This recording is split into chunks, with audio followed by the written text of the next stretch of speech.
Merci pour ton accueil, Maxime. Je voudrais parler d'abord de l'historique et de l'esprit du paganisme. Après, plus particulièrement de ce qui a ce qui est un peu à la base de ça, c'est-à-dire les mythes, ou le mythe, et la philosophie aussi, qui est qu'on ne doit pas oublier, surtout pas. Quelques grands principes du paganisme que j'ai essayé de dégager, avec bien sûr, on est obligé d'évoquer ce qui a succédé entre guillemets au paganisme. Forcément, je l'évoquerai, c'est-à-dire la chrétienté et tout ce qui est afférent. Et puis, quelle place du paganisme aujourd'hui dans nos sociétés ouvertes? Je terminerai sur une bibliographie non exhaustive. Bien, pour ce qui est de l'histoire du paganisme, donc le regretté Maurice Rollet appelait les religions natives, parce qu'en fait tous les peuples ont été païens à l'origine forcément, et puis après il y a eu des révélations qui sont venues se calquer là-dessus, des vérités, des dogmes, et donc il y a certains plus ou moins tardivement, mais ou plus tôt, peut-être que c'était dans la psyché dans le mental de certaines cultures qui se sont précipités plus vite que d'autres vers le monothéisme, vers cette vérité. Donc je vais aborder le domaine, pour moi, parce que j'aurais pu être plus large et puis parler d'animisme et puis du Japon, le paganisme dans le monde entier. Donc je vais me cantonner un petit peu. Alors c'est sûr que vous qui connaissez mes travaux, je vais être très axé sur l'Antiquité gréco-romaine. Ceci dit, je n'oublie pas les peuples ou les peuples ou les religions indo-européennes. Donc les Gallois, les Gaulois, les Germains, les Scythes, les Irlandais, les Iraniens, les Slaves, les Baltes. J'ai fait une petite liste, les Indiens, voilà en gros. Mais je reste axé sur Athènes et Rome principalement, puisque en fait c'est de là que nous viennent beaucoup d'indices par rapport, relatifs au paganisme. Donc paganisme ou polythéisme, puisque on va se retrouver avec une multitude de dieux qui vont s'amalgamer, auxquels vont venir s'ajouter d'autres dieux. Là, c'est quelque chose c'est pas forcément anarchique, mais c'est très libre. Ce qu'il faut savoir, c'est que peut-être que ce qui a tué le paganisme, c'est la tolérance, trop de tolérance, parce que en Grèce comme à Rome, il y a des nouveaux dieux qui arrivaient. Et puis on les acceptait. Quand Rome faisait la conquête d'un peuple, il s'agrégeait ses dieux, ce qu'on appelle l'évocatio. Et à ce moment-là, on faisait rentrer au panthéon des dieux. C'est ce qui s'est passé avec Mitra, par exemple, qui est un dieu plutôt perse, et dont on a dit on a failli devenir adorateur de Mitra ou mitraïque, quoi.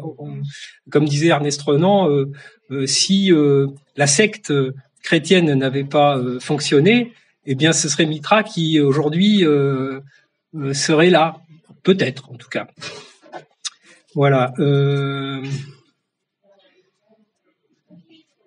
Donc effectivement, c'est important. Mitra, c'était 2e, 3e siècle à Rome, et ça a marqué l'Empire romain. Et beaucoup d'officiers se convertissaient à Mitra.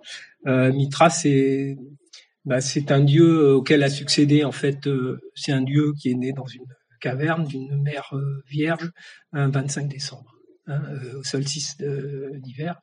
Et bizarrement, il y en a un autre qui est arrivé derrière et on a reconstruit, bis repetita, quoi. Ce qu'il faut savoir, c'est que cette tolérance, envers les dieux des peuples vaincus aussi. Hein, on faisait pas table rase complètement. Cette tolérance, elle s'est accompagnée aussi par le fait qu'on ne faisait pas de guerre pour une raison religieuse. Donc il y a eu des guerres effectivement, hein, on faisait des conquêtes, mais c'était pas pour des comme ça s'est fait plus tard. Donc voilà, après qu'est-ce qui se passe? Il y a les premiers chrétiens, il y a Paul de Tarse qui vient évangéliser, qui prêche le christianisme et puis qui lui détourne un peu le message du Christ, hein, tout ça c'est un petit peu accommodé, c'est même un peu musclé, hein. Voilà, on voit que à Rome, les premiers chrétiens, ils remontent des catacombes et puis petit à petit, ils vont prendre le pouvoir. Qu'est-ce qui s'est passé avec la persécution des premiers chrétiens? C'est, comme je vous disais, comme il y a eu une tolérance, on n'avait pas de raison a priori de les persécuter, de les donner à manger aux lions en tout cas. Mais ce qui se passe, c'est que c'était des citoyens qui étaient des objecteurs de conscience, donc qui n'acceptaient pas de se battre pour défendre la nation. Donc ça, c'était rédhibitoire déjà. Ça posait un problème. Et c'est pour ça qu'ils ont été, d'une certaine manière, persécutés, parce que ils démoralisaient en plus. C'est-à-dire qu'ils étaient là pour casser le consensus. Donc arrive Constantin Ier, donc lui il règne entre 306 et 337. Il institue le christianisme comme religion d'État. Donc je vais assez vite, hein, mais et puis lui mettra fin à la persécution des chrétiens par l'édit de Milan. Et c'est sous son règne qu'on va décider que Jésus, en fait, il est né le 25 décembre. Donc c'est quand même assez tardivement. Pourquoi? Parce que, entre autres, Constantin était un adepte de Mithra au début, avant que le Christ lui apparaisse durant une bataille et puis qu'il se dise ça y est, je vais devenir chrétien. Donc lui succède Julien l'empereur, et en fait le fils de Constantin Ier et Constantin II va exterminer toute sa famille. Donc c'est des chrétiens qui vont tuer sa famille, et Julien, quand il arrive, il y a un problème avec les chrétiens. Donc je vais essayer de rétablir le polythéisme dans l'Empire. Donc malheureusement, il est tué au combat et son règne va durer 20 mois, donc il va mourir tué au combat. Et puis il a eu le temps d'écrire quelque chose d'intéressant qui s'appelle Contre les Galiléens, un traité dans lequel il dit ces gens-là, les chrétiens, c'est pas bon pour nous. Ensuite, on a pour Charlemagne, alors lui, grand exterminateur de païens. Et puis on a un Moyen Âge qui connaît un christianisme conquérant. Donc on n'est plus dans les catacombes à se lamenter et à se plaindre. Et là, on fait la guerre et puis on doit gagner. Ce qui est intéressant dans ce christianisme, c'est que c'est pas le christianisme de Paul de Tarse. C'est pas quelque chose de complètement éteint et de sclérosé, parce qu'on a des représentations d'images. On a le polythéisme des saints, on a les anges, la Vierge, Desmer, d'accord. Donc on prie un petit peu tout le monde, hein, et on n'a pas un seul Dieu. On devrait. Parce qu'à l'origine, quand même, le Dieu de la Bible, c'est un Dieu exclusif, mais non. Et puis on a des statues, on a des représentations. Ça, c'est nouveau parce que c'est l'esprit européen, c'est la psyché européenne qui s'est intégrée et qui n'a pas réussi. Et après, on verra que toutes les campagnes d'évangélisation, l'Inquisition qui va se faire, les guerres de religion, on va voir que ça va pas se faire tranquillement. La conquête l'imposition de la chrétienté, et il va y avoir pas mal de gradues.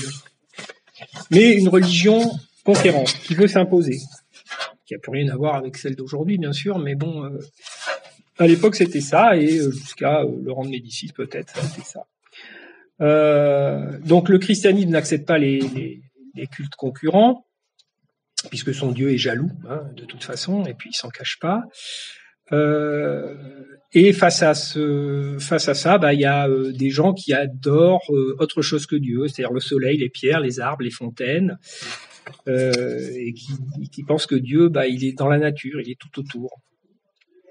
Le soleil, c'est important, c'est les saisons, c'est un synonyme de vie, de divinité aussi, puisqu'on va y voir la trace le signe d'un dieu. Hein.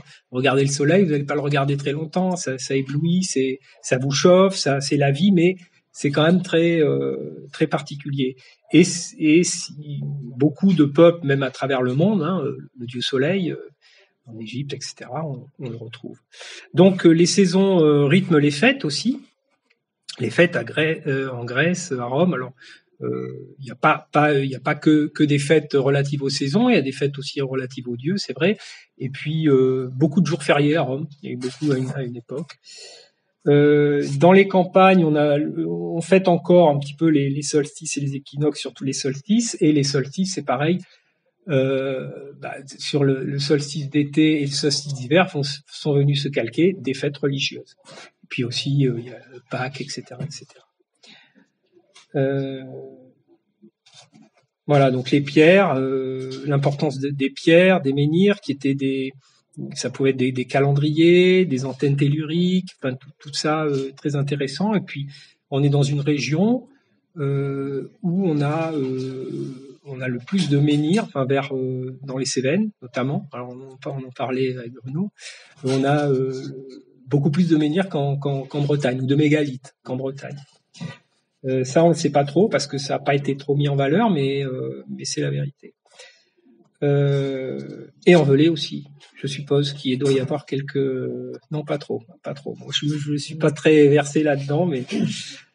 Et puis la montagne. La montagne aussi, le domaine des dieux, où on va dresser des temples sur les sommets. Voilà, donc pour cette partie un peu historique, les mythes, c'est un petit peu à la base. C'est un instrument important pour le paganisme. Elle met en scène des dieux, des titans, des héros, une généalogie. Ce sont aussi des récits, des exploits, des conflits. Et puis ça a aussi rapport, les mythes, avec l'origine du monde. Il faut qu'on puisse expliquer d'une manière cohérente, entre guillemets, hein, l'origine du monde, tous ces mystères que effectivement un dieu peut expliquer par la création, des choses comme ça. Hein. Le dieu des chrétiens va dire bah oui, mais c'est normal. Mais ça suffit pas. Le païen, lui, il voit la nature, il s'interroge, il voit le cosmos, il voit le soleil, et il voit l'homme aussi qui est autour de lui, puisque la mythologie sert aussi c'est pas une étude, mais c'est une restitution d'une certaine manière des mœurs humaines, de nos mœurs. Donc, on peut dire que c'est une explication de concepts pour donner un sens à ces concepts, ou tenter de donner un sens, sachant que c'est pas si simple que ça, parce que les dieux, déjà, ils sont pas exemplaires, même si ils peuvent être humains, parce qu'on voit qu'ils se comportent comme des humains, ils vont manger, mais il n'y a pas de sens moral. Les dieux, ils sont pas très moraux, on dira. Zeus, il a un comportement sexuel complètement déréglé. Quoi. Il a plein de femmes, il a même un giton, Ganymède. On peut pas dire que les dieux soient très exemplaires. Puis ils vont se bourrer la gueule, ils vont s'échanger leurs femmes, je sais pas. Hein, c'est très compliqué. C'est pour ça qu'on est complètement à l'opposé d'une révélation, d'un dogme chrétien qui dit voilà, ça s'est passé comme ça, c'est comme ça, c'est comme ça. La Bible, voilà. Là, il y a même des interprétations qui se font après. Les auteurs il y a plusieurs versions. Hein, un dieu, d'un coup, il va être le fils de elle et lui, puis d'un autre. Puis bon, c'est pas toujours simple.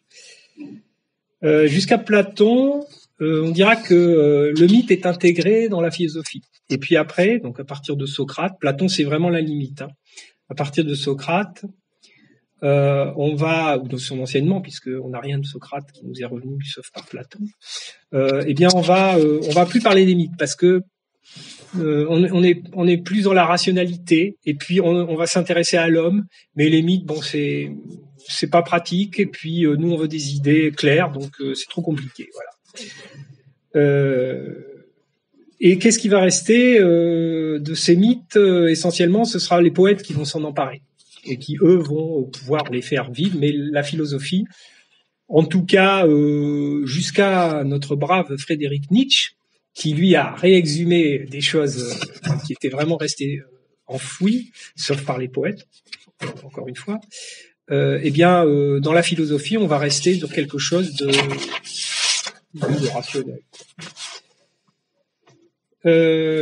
Alors, il y a une chose importante aussi à savoir, mais je vais pas être,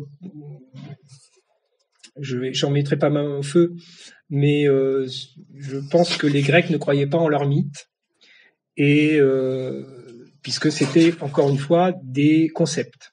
Il faut bien, il faut pas croire que c'était des gens qui étaient complètement bénis oui oui. Il y a Paul Veyne qui a écrit, donc qui a fait une très belle traduction de l'Énéide et récemment, et qui a écrit un bouquin qui s'appelle Les Grecs croyaient-ils, ont-ils cru à leurs mythes, et dans lequel il disait non, c'est pas sûr du tout. Donc les mythes, c'est pas forcément quelque chose auquel le peuple, alors il y en a peut-être qui se raccrochaient à ça et qui allaient qui allaient prier certains dieux, effectivement, qui allaient dans les temples, mais c'était pas forcément ça. Et en tout cas, bon, il n'y a pas eu de persécution. On pouvait honorer le dieu qu'on voulait, et puis c'était très bien. Ce qui est intéressant aussi à savoir, c'est que le mythe inspire l'art pictural, la statuaire, les poètes, et même le théâtre, puisqu'on a eu beaucoup sur Dionysos, la tragédie, c'est le théâtre, c'est tout ça, ça se rattache au mythe. Y a-t-il des sens cachés du mythe? Ben oui, forcément. Mais on peut aussi raccrocher des mythes à la réalité en disant oui, alors ce mythe-là est relatif à des événements historiques qui se sont passés ou qui auraient pu se passer. La guerre de Troie, la fondation de Rome, des phénomènes naturels, le déluge, etc. C'est des choses qu'on peut retrouver, alors qu'on retrouve par exemple le déluge, on le retrouve dans beaucoup de mythologies. Mais il y a d'autres choses. Bon, Troie, on a découvert que ça existait. C'est une ville qui a existé. Schliemann, je crois qu'il s'appelait, celui qui a découvert en se basant sur l'Iliade, il a dit il doit y avoir Troie quelque part ici, et il a creusé, il a trouvé. Donc le mythe rejoint la réalité. Le mythe, c'est aussi dans sa partie sens caché et qu'on essaye de dévoiler, c'est l'aspect de la psychologie humaine et les fantasmes collectifs. Alors là, bien sûr, Freud et Jung se sont précipités là-dessus parce que c'est intéressant de voir tout ce que ça peut engendrer. Donc on peut épouser sa mère, on peut tuer son père, dans les mythes, on a une grande liberté. Platon disait qu'il y a une grande puissance de suggestion dans les mythes et que ça peut stabiliser un groupe. Alors là, on y reviendra parce que la religion chrétienne, elle a encore plus de pouvoir pour stabiliser un groupe parce que elle est carrée. Alors que dans la mythologie et dans le paganisme, on laisse une grande liberté d'appréciation et il faut trouver autre chose pour fédérer un peuple ou un groupe. Jung, donc lui, il pense que les mythes c'est un récit symbolique des premières expériences. Il parle de l'inconscient collectif, d'archétypes et des formes de pensée qui préexistent à l'individu. C'est plus intéressant Jung que Freud.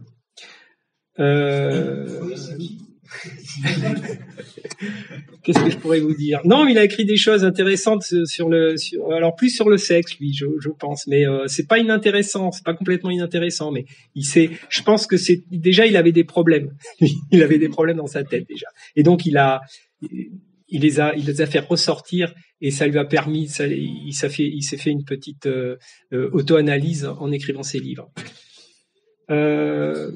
Prométhée, là c'est assez clair. Prométhée, il se révolte contre la tyrannie divine qui veut laisser l'homme dans l'ignorance et le dénuement. Il est condamné par les dieux à souffrir. Il est libéré par Héraclès. Mais c'est pas, il n'est pas complètement négatif. Prométhée, on a dit oui, alors c'est le progrès, c'est la fuite vers la technique, la folie. À l'origine, il faut comprendre que il se révolte contre un état de fait. Et alors il y a des théories intéressantes sur Prométhée qui est relatif à notre paganisme, à notre mythologie. C'est que en fait nos peuples vivaient dans des pays qui n'étaient pas très chauds. Et donc l'homme était un petit peu en difficulté par rapport à des peuples qui vivaient dans un climat permanent à peu près supportable. Et à partir de là, il a aidé l'homme à se développer pour lutter contre cette adversité, puisqu'il était nu. Et il y a des théories qui disent c'est comme ça qu'il a inventé. C'est comme ça que notre civilisation a créé et a inventé. Alors pas grâce à Prométhée, mais parce qu'on était dans des situations. Alors bon, il y aurait beaucoup à dire. Je veux pas trop développer là-dessus, mais Prométhée, c'est pas complètement négatif. Et même Nietzsche dit que pour les peuples ariens, c'est une figure importante. Arien, il a dit. Dionysos, lui personnalise la liberté, alors mais une liberté qui peut rendre fou et mener au chaos. Mais il personnalise aussi un paganisme qui n'est pas manichéen. C'est pas ça c'est bien, ça c'est pas bien. Tout d'un coup, ça peut virer, ça peut partir en vrille, quoi. Mais ce qui est important, c'est que Dionysos dit oui à la vie. Et ça, je reviens encore à Nietzsche, mais parce que pour moi, c'est vraiment lui qui est revenu derrière pour passer la deuxième couche, et il fallait la passer. Voilà. Et Dionysos, c'est vraiment la figure privilégiée de Nietzsche, et jusqu'à se prendre pour Nietzsche à la fin de sa vie, puisqu'il signait Nietzsche contre le crucifié. Et Dionysos, c'est pareil, 2 fois né. Dionysos, 2 fois né, comme le Christ. Né, ressuscité. Dionysos chthonien, donc la terre. Apollon uranien, la lumière, le ciel. Symbole du jour et de la divination. Peut-on dégager des grands principes du paganisme ? Alors, c'est une question que je me suis posée souvent. Je me suis dit, après tout, il y a les 10 commandements, on va essayer de s'y coller. Donc, alors il y a une phrase d'Héraclite qui pourrait tout résumer, et qui est tout est plein d'âme et de divinité. Donc on a un monde déjà qui se suffit à lui-même, et les dieux sont là. Donc il y a déjà l'indépendance. Un grand principe du paganisme, c'est l'indépendance. Connais-toi toi-même.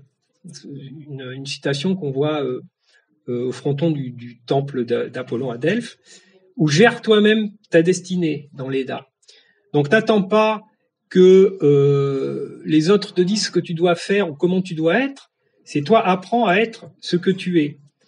Et justement, j'en reviens à la philosophie qui, en tout cas ça devrait être sa vocation, c'est d'apprendre à penser par soi-même. La légèreté, donc se débarrasser du superflu, des superfluités. Socrate au marché d'Athènes, je ne sais plus si c'était Athènes, mais combien de choses ici dont je peux me passer ? Déjà, c'est la première chose quand il arrive, la première réflexion qu'il a. Le marchand, il faut le mettre en bas de l'échelle. Alors il y a un livre qui était aussi, excusez-moi de revenir encore à Nietzsche, c'est les lois de Manu, ou le livre de Manu, non, c'est le livre de Manu ou les lois de Manu, qui est un livre, c'est un traité de loi qui traite des castes hindous, qui est donc, alors c'est dur à trouver, mais on le trouve en français, et qui, lui, alors bon, il dit voilà, il faut faire ça, ne vous mélangez pas, restez entre vous, etc. Et alors le marchand, c'est lui il est tout en bas.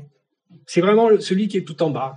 Bon alors excuse-moi, hein, parce que toi tu marchandes un peu, mais pas complètement quand même.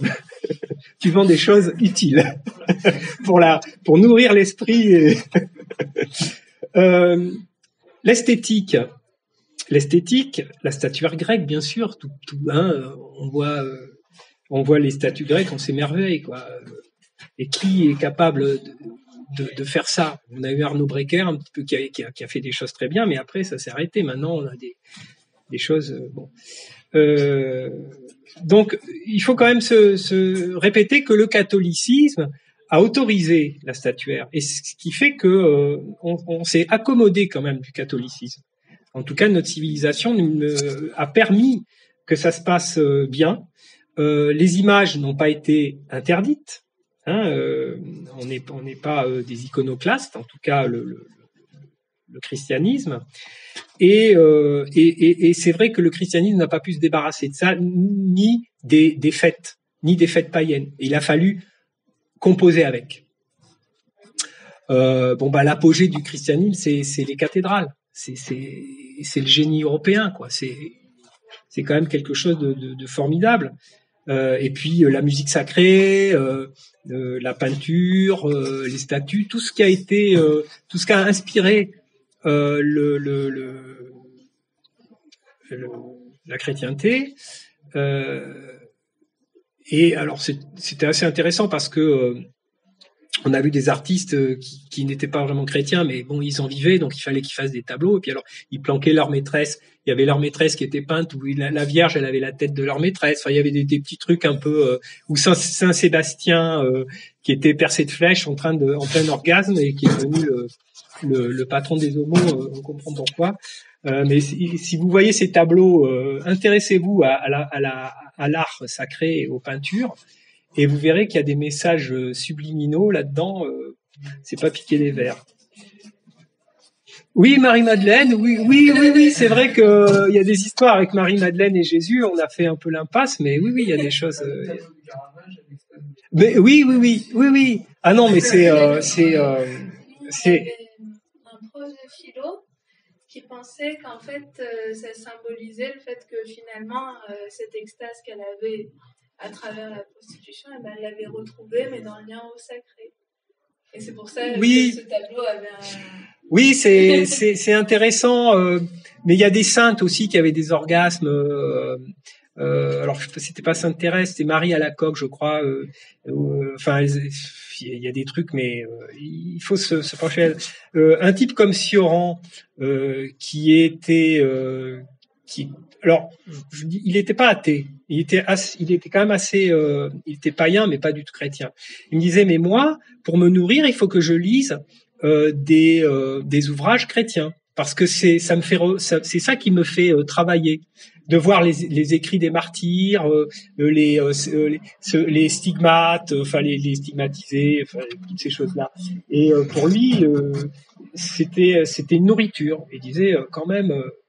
La force peut-être des martyrs, je sais pas. Enfin, il y a beaucoup de. J'en reparlerai un petit peu de Sioran. Autre chose, la noblesse dans les actes. Chez le païen, il n'y a pas de doléance. Bon, je veux pas généraliser complètement, mais pas de doléance, pas de lamentation, pas de jérémiade.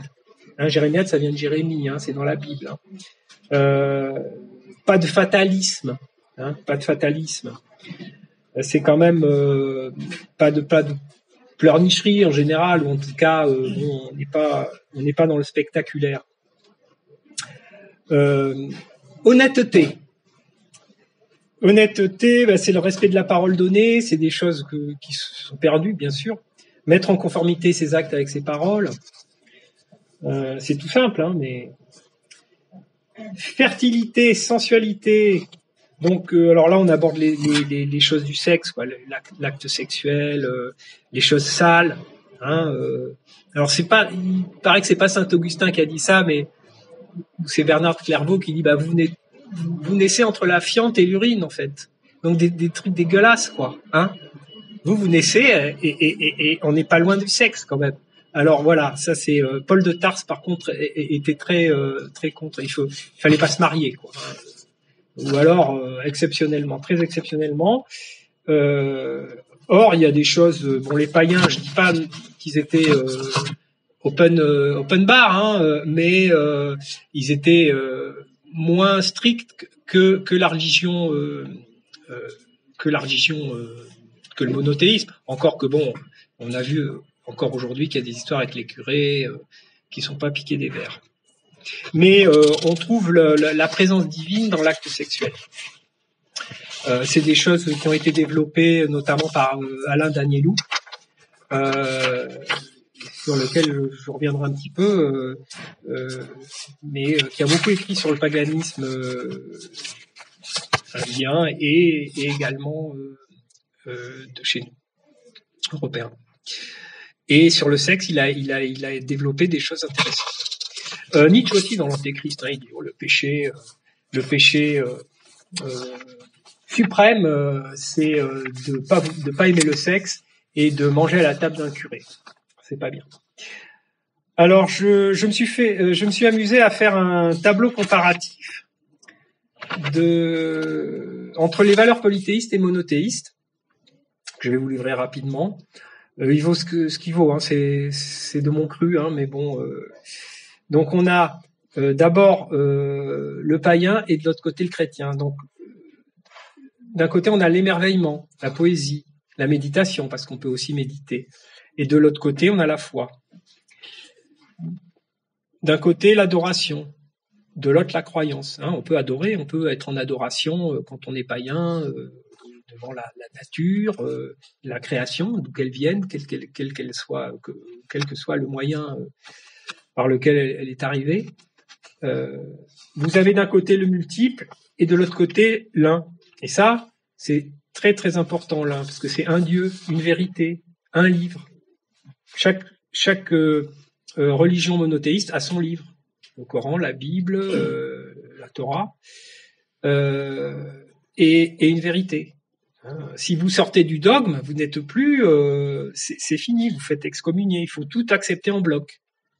Alors, il y a des contradictions. Oui, mais il y a toujours des contradictions. Je pense que, à moins d'être dans une secte. Non, mais même dans le livre en question, c'est vrai. Accepter en bloc, mais d'un côté, on va dire ça c'est très bien, et 10 pages après, non, c'est pas bien du tout. C'est vrai. C'est vrai parce que, alors, pour le Coran, c'est vrai. Oui aussi, mais et puis bon, la Bible ça a été écrit par plusieurs, parce que quand on lit le Cantique des Cantiques, on s'est dit mais c'est un beau texte, mais et puis après bon bah on a des je sais pas si vous avez vu Orange Mécanique, où à la fin il lit des pages de la Bible et puis il trouve ça super parce qu'ils sont tous en train de s'égorger. Bon, il est déclaré fou, hein, le porc, mais oui, il y a des contradictions, et de toute façon, une religion de paix et d'amour, quand on lit la Bible, déjà, on n'est pas très sûr que ce soit vrai. Donc l'un, c'est l'universalisme aussi. C'est l'universalisme. On est tous frères. Donc la chrétienté, l'islam, on va convertir tout le monde. On fait pas de différence. Et puis on va faire table rase des personnalités, des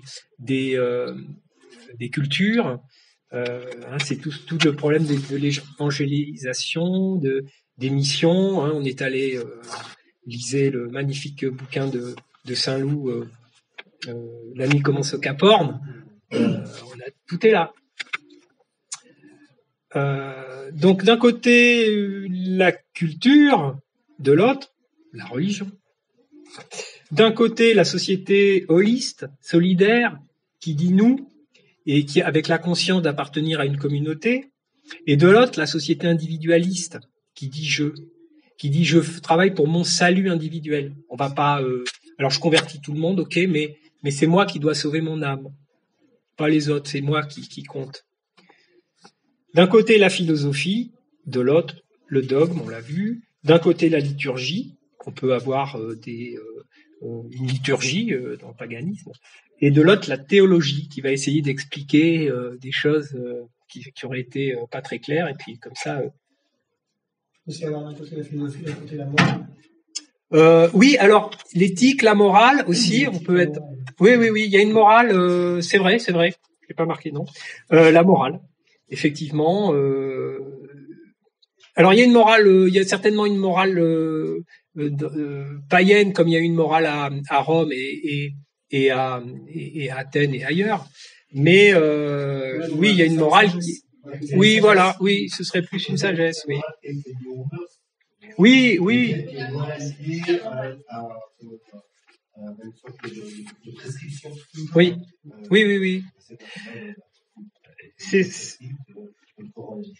Oui. Ah oui, non, mais là, je crois que le Coran, là, on touche le fond du tonneau, là. Hein. C'est vraiment. Oui. Oui, l'éthique contre la morale, on dira. Oui, ce que Nietzsche appelait la moraline. Oui. Et puis l'écologie d'un côté, et puis de l'autre, le désenchantement de la nature, la désacralisation, la dégradation de la relation de l'homme avec la nature, parce que c'est ça, hein, quand on allait dans les campagnes pour chasser les sorcières et puis leur dire non, comment il s'appelait, il disait je vais aller me confesser parce que j'ai regardé un nid d'oiseaux. C'était je crois que c'est dans la vie de Rancé de Chateaubriand qui raconte une histoire, mais je sais plus qui c'est.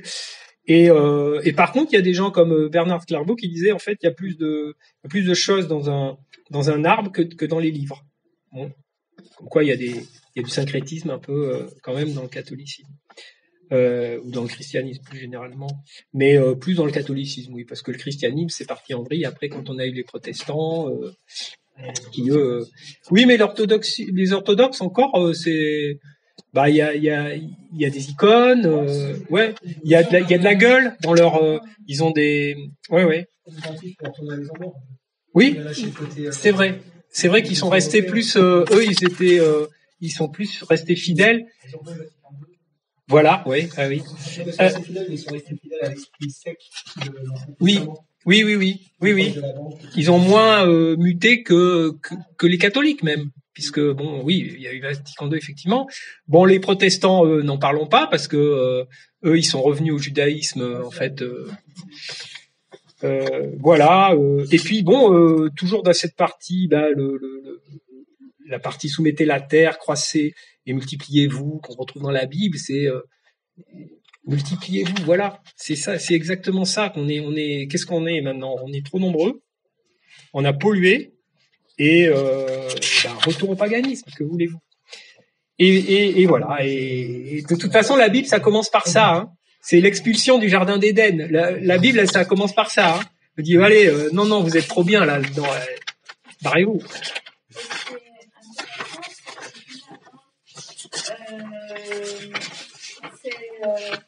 Surtout, vous ne pas pécher.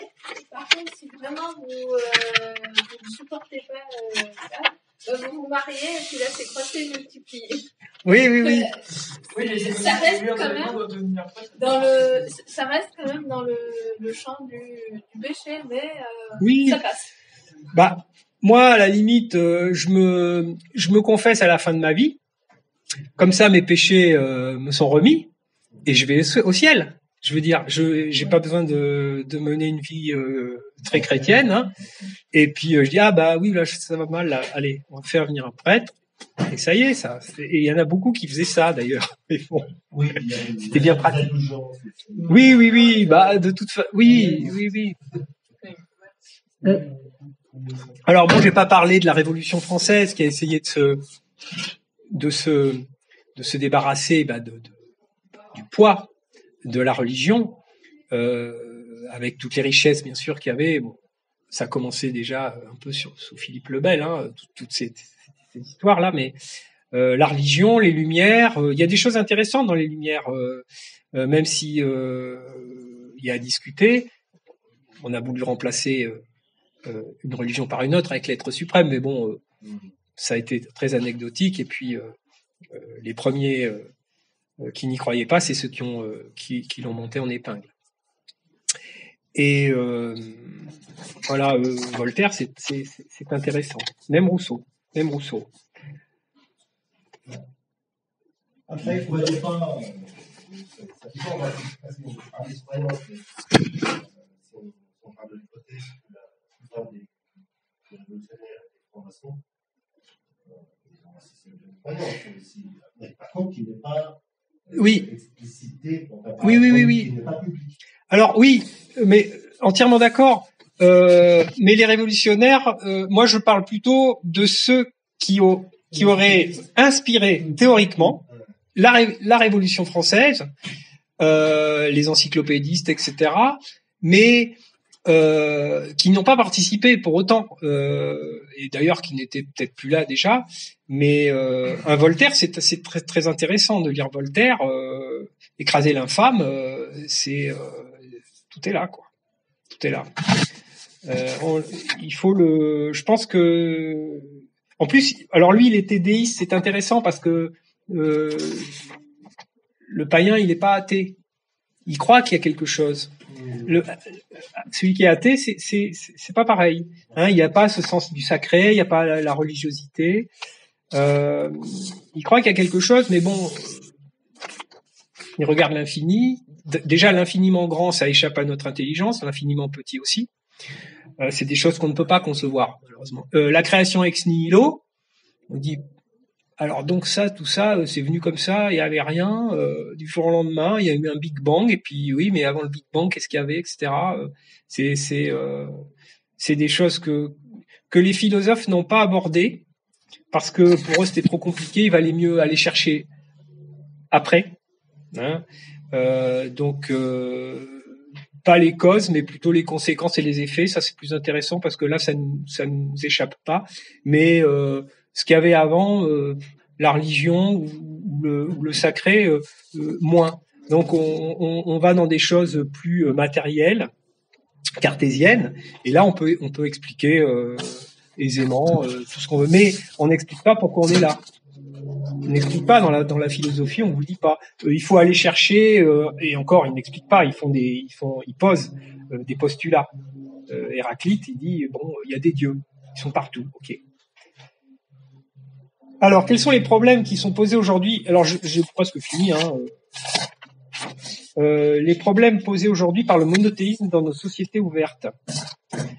Eh bien, on voit qu'il faut instaurer un dialogue interreligieux, parce que les religions, elles n'ont pas envie de se parler entre elles. Hein, par principe, elles se regardent un peu en chien de faïence. Et puis, de temps en temps, on dit ah oui, il faut que les religions se retrouvent entre elles, qu'elles parlent, ou alors il faut le culte musulman, une organisation pour le culte musulman, parce que comme ils ont personne pour les représenter chez nous, il faut qu'on ait quelque chose pour savoir à qui parler, parce que sinon ça nous échappe. Donc il y a ça. Hein, on est emmerdé par les religions monothéistes en tout cas. On doit faire des lois pour contrer ces excès. Alors là, je pense essentiellement à l'islam, bien entendu. Alors on va emmerder tout le monde là pour les crèches. Hein, on dit ah oui, la crèche dans la mairie, pas dans la mairie. En Italie, c'est dans les écoles. Leur problème, c'est alors pas dans l'école, pas dans l'école. Mais par contre, pour les repas halal, pas de problème, on va leur aménager des repas. Hein. Non. Donc, on va essayer de faire des lois contre le voile et le reste, mais sans vraiment stigmatiser surtout. Hein. Il faut pas stigmatiser, il faut pas dire pour qui exactement on les fait, quoi. La République se vit à visage découvert. C'est très bon. En question, parce que généralement, quand rien qu'un exemple tout bête, c'est l'interdiction de l'école à la maison. Quel rapport avec les écoles coraniques? Oui. Non, mais bien sûr. Mais il y a des gens qui, le pass sanitaire pour les migrants, hein. Il n'y a pas besoin, quoi. Non, mais il y a plein. Mais oui, voilà. Si on voulait vraiment fermer les frontières, on le ferait. Voilà, de toute façon, ça embarrasse tout le monde, quoi. Non, mais tu as raison. Il y a plein de choses contradictoires.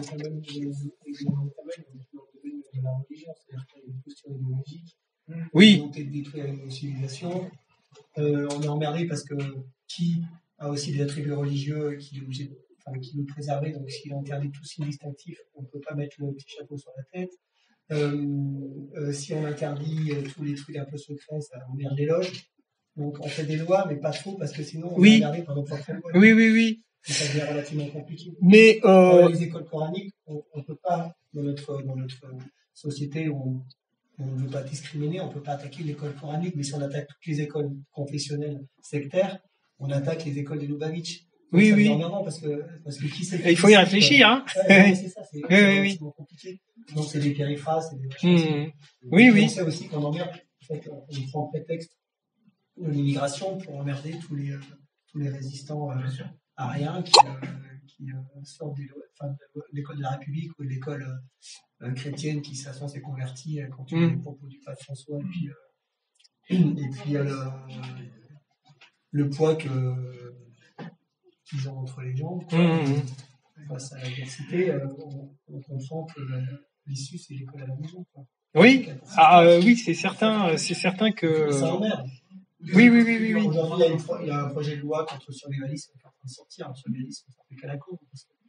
Oui, c'est la sur le séparatisme. Non, mais le survivalisme qui vient d'être déposé là. Parce qu'on se dit que, comme on va arriver dans un. Enfin, là, on extrapole, mais on va certainement avoir un problème pour l'accès aux matières premières. Donc, on prévoit déjà, survivalisme, c'est le mec qui reprend la terre. Et on va dire, moi, dans ma commune, le maire m'a dit que les gendarmes m'avaient téléphoné à l'époque quand un machuré avait frappé deux gendarmes vers en mer parce qu'ils n'avaient pas une ligne adéquate pour pouvoir discuter. Les gendarmes ont téléphoné pour savoir si dans la commune il y avait des survivalistes. Donc on leur a dit c'est quoi survivalisme, c'est les mecs qui font leur jardin. Mais c'est récent ça. Ouais, l'année dernière. Oui, si vous voyez des gens de la ville qui viennent s'installer à la campagne, a priori c'est pas survivalisme. Mais quoi ça tombe là, c'est que ça s'échappe. Ça s'appelle oui, c'est un racine et ça pose un problème. C'est et en fait on se sert de justement les soi-disant renouveau des religions pour pouvoir mais tu mets le doigt dessus parce que l'éducation c'est par là que théoriquement la République pourrait intégrer les populations qui a priori ne veulent pas s'intégrer, hein, déjà, mais c'est le seul moyen de leur inculquer les valeurs républicaines, de passer par l'école. Donc, mais ils peuvent pas dire l'école est obligatoire que pour les immigrés. Donc ce sera pour tout le monde, voilà. Mais quand on voit maintenant le planning familial qui passe pour aller faire des trucs sur les LGBT et le reste, on se dit là c'est on comprend pourquoi ça marche pas l'école.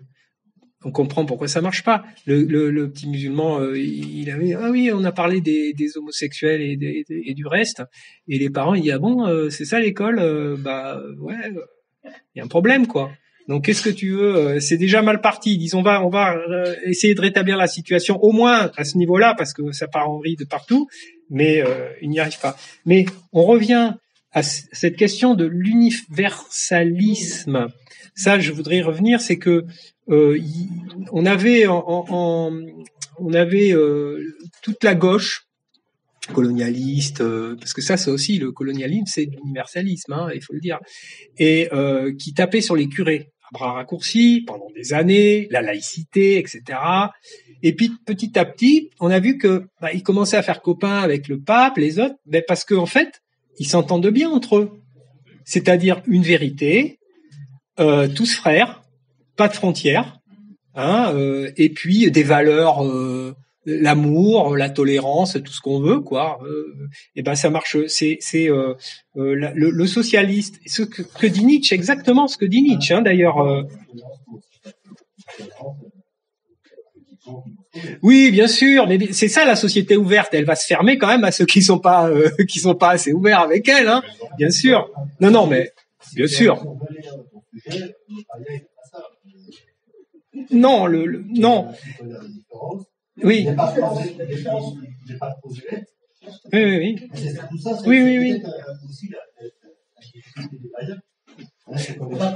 Oui. Oui. Et on ne cherche pas avec le paganisme. Oui. Alors que on est dans une société où ça demande une force Oui, oui, bien sûr. Plus facile que lorsque, alors je ne dis pas que certaines morales, mais on doit trouver en nous-mêmes la force de se battre. Ça dit que les religieux Oui. Il est censé suivre son chemin. Le monothéisme, il est censé suivre le chemin qu'on lui a tracé. Mais le socialisme est en train de rejoindre le monothéisme. Parce que c'est un monothéisme sécularisé. Oui, mais parce que ça lui convient bien. Ça lui convient bien. Et quand tu prends ceux qui sont sans vouloir, et quand tu prends ce que dit le pape François, ça lui convient bien aux socialistes. Tout à fait. Je parle en termes socialistes, en termes. Quand tu vois le développement du communisme, qui ont produit le communisme, quand tu prends la distinction que fait Jung entre les peuples de la forêt et les peuples du désert, ils sont plus marqués par le désert, les monothéistes, les socialistes aussi, les libéraux pareil, puisqu'en fait c'est de la poudre aux yeux. Les nomades. Le capitalisme et le communisme, en fait, c'est la même origine. Et puis pas de frontières. Pas de frontières. Et puis il y a un côté, si tu prends Pierre Hillard, il y a un côté aussi messianique, exactement, mais les autres peuples, la guerre entre Ismaël et les Européens, et puis donc les démocraties entre guillemets, parce que on est loin quand même de quand tu vois ce qui a été fait de ce pays, sans demander l'avis du peuple. Bon, bref, les démocraties, elles ont un catéchisme. Un catéchisme, tu te mets en dehors du dogme, c'est exactement pareil. On est dans le même schéma. Moi, j'ai enseigné c'est la même. Ah, mais c'est affreux. Ah oui.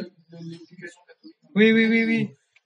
Ah oui, non, mais ce qui est devenu le catholicisme aujourd'hui, si tu veux pas pleurer, faut aller dans une cathédrale et puis ou une chapelle romane et mais sinon c'est triste, hein. Et je parle même pas des intégristes parce que pour moi c'est les cathos de gauche et les intégristes. Et après il y a ceux qui naviguent un peu au milieu, qui sont à peu près acceptables, mais sinon c'est mon opinion. Ceux qui naviguent au milieu, en fait, ils sont pas cathos. Pardon? Ceux qui naviguent entre les deux, justement, si tu te réfères au texte, ils sont croyants mais pas pratiquants, en gros. Donc, eux, ils font leur cuisine. Et du coup, ils ont ce côté un peu du païen, c'est qu'ils ne suivent pas les dogmes à la lettre. Oui. Contrairement aux cathos progressistes qui les suivent par idéologie, le catho oui, mais ils se posent même pas la question, je pense. Non, donc lui, il est récupérable, le catho entre les deux. Ah, oui. Non, mais après, il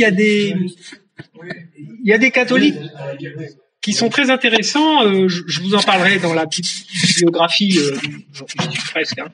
Il faut pas tout jeter, quoi.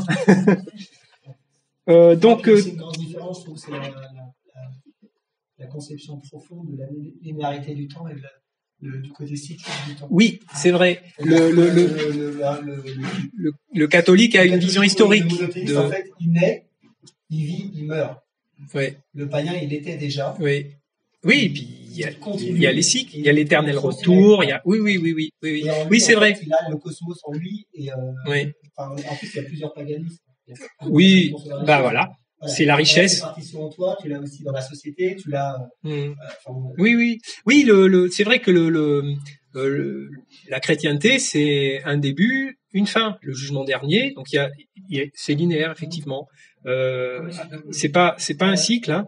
Il y a Jésus qui arrive et puis après.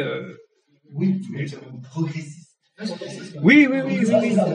Il n'y a pas cette idée de cycle. De cycle. La vision cyclique des choses, à chaque instant, tu as un micro-âge d'or. Oui. Là, tu peux aussi parler de Kali Yuga ou de l'âge. Les travaux des jours. Oui, avec où on définit effectivement avec des décadences, des renaissances. Oui. Du poids du temps aussi à temps dans l'atmosphère. Oui. Alors c'est très intéressant. On pourrait encore en parler, mais c'est l'esprit qui commande à la matière. Et pas la matière qui commande à l'esprit. Ça c'est on retrouve ça un peu dans la philosophie, mais c'est pas assez développé. Mais c'est très curieux quoi, que le rien commande au dur, l'esprit, la matière. Alors toujours dans nos sociétés ouvertes, quels sont les problèmes donc, on invoque un principe de laïcité, mais sans réelle volonté de l'appliquer. Et puis on va en faire quelque chose de très flou en fait. Hein. Oui, enfin bon. Mais par contre, il faut heurter personne, quoi. Hein. La laïcité, c'est pas celle de la séparation de l'Église et de l'État. C'est pas 1905 où c'était quand même assez radical. Là, on navigue, mais surtout pas de vagues. Hein. Donc un monothéisme qui est toujours facteur de guerre et de violence. Nous on l'a vu avec les attentats terroristes chez nous. Et puis il faut quand même se dire que il y a plus des 2/3 des conflits dans le monde qui impliquent l'islam. Maintenant, si vous regardez géopolitiquement, c'est l'islam, il est toujours dedans. Par contre, c'est une religion de paix et d'amour et de tolérance. Et c'est une grande religion, avait dit le Premier ministre. Comment c'est le maire de Nantes là, je sais plus quoi. Enfin, Jean-Marc Ayrault. Voilà, Jean-Marc Ayrault. Une grande religion, ça veut dire que les autres religions, c'est peut-être pas aussi grande qu'elle. Hein. Enfin bon, on est en plein délire.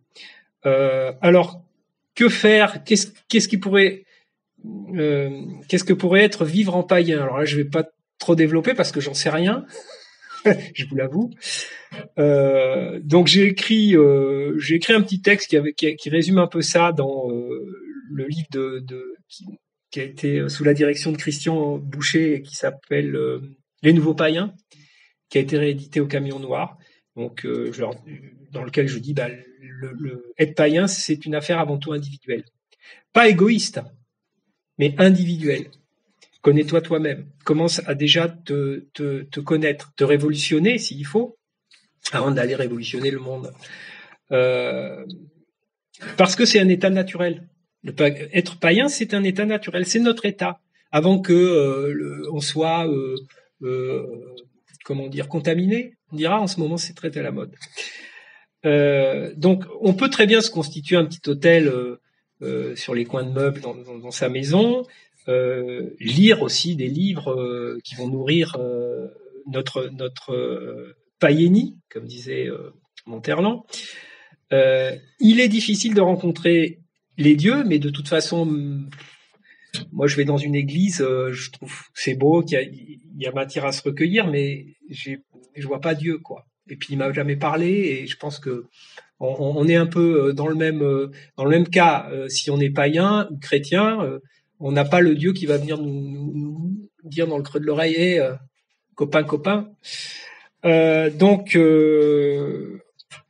les dieux, c'est des manifestations, c'est des dimensions cosmiques, et c'est vrai que c'est difficile de le trouver entre les murs de la ville, dans les métropoles, et en plus avec toutes les lourdeurs de l'égalité, le mimétisme, enfin tout ce à quoi on est soumis en fait. Pourtant, je suis sûr qu'on pourrait les voir. Par exemple, Hermès, qui est le lieu du commerce. On le voit. Non mais alors, je suis d'accord, et je me suis même fait cette réflexion quand je vois les éoliennes. Je me dis quand même, c'est Éole, c'est un temple, c'est une manifestation du vent. Et moi, je trouve pas ça. Bon, maintenant, je vais peut-être vous choquer, mais ça. Alors, c'est pas très beau, c'est vrai, parce que quand on voit des kilomètres et des kilomètres, mais ce truc de 80 mètres de haut qui tourne comme ça, qu'on voit par-dessus les arbres. Là, à la Louvet, ils en ont mis 5, là d'où je viens, au-dessus, on les voit. Bon, au début, mais ça fait une présence, ça fait quelque chose. On dit, tiens, c'est le vent qui tourne, là, il y a des... Bon, enfin, bref. Ah ouais, parce que tu vois, moi, je m'étais toujours dit que ça brasserait plus de l'air, c'est à l'Assemblée nationale. Ouais. Avez-vous rencontré le néant ? Oui, je l'ai vu à l'Assemblée nationale. Alors oui, la ville, c'est le problème, quoi. Elle a été créée par Caïn et il tue son frère Abel. Romulus fond de Rome après avoir tué Rémus, son frère. Donc déjà, la ville, elle pose problème. Et puis c'est à la ville que la religion monothéiste s'installe le mieux. Après, dans les campagnes, c'est beaucoup plus difficile. Et encore aujourd'hui, on a des choses. C'est vrai qu'avec Internet et la télé, c'est en train de péricliter partout, mais il y a encore des choses intéressantes. Ah, ça, voilà, ça c'est très païen, ça. Ah, ah oui, oui, oui. Ah mais oui, ça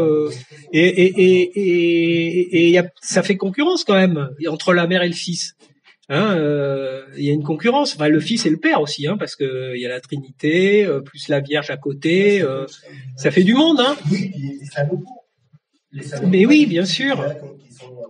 Oui, oui, bien sûr. Et oui. Oui, oui, oui. Et puis qui sont calqués sur des dieux aussi. Ah mais il y a des trucs dans le Gard, il y a Saint-Dionysie, un village qui s'appelle Saint-Dionysie. Il y a des noms où on retrouve, on est dedans quoi. On voit que.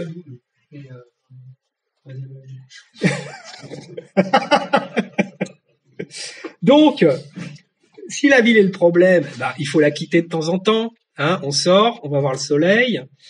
Comme Dionysos qui arpente les forêts, les crêtes et qui gambade joyeusement. Et puis entre-temps, bah, si on n'est pas toujours dehors, quand même, c'est important hein, de s'immerger, même de partir seul aussi. Ça peut être intéressant, partir seul, se retrouver face à soi-même, parce que là, on voit plus la nature. On se sent plus en adéquation, plus petit aussi, mais plus en adéquation. Et c'est important de ressentir toutes les forces.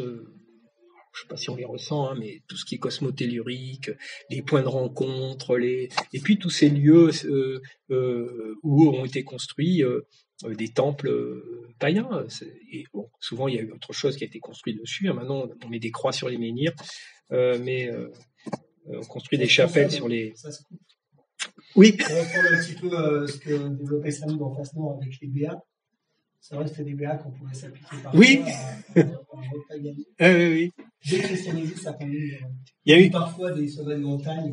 Ouais. Alors, il y a une époque dans le Vercors, il faisait tomber des croix. Et il y a pas longtemps aussi, j'ai vu ça. En Chartreuse, il y avait beaucoup de rousseleurs qui apparaissaient. Ah oui.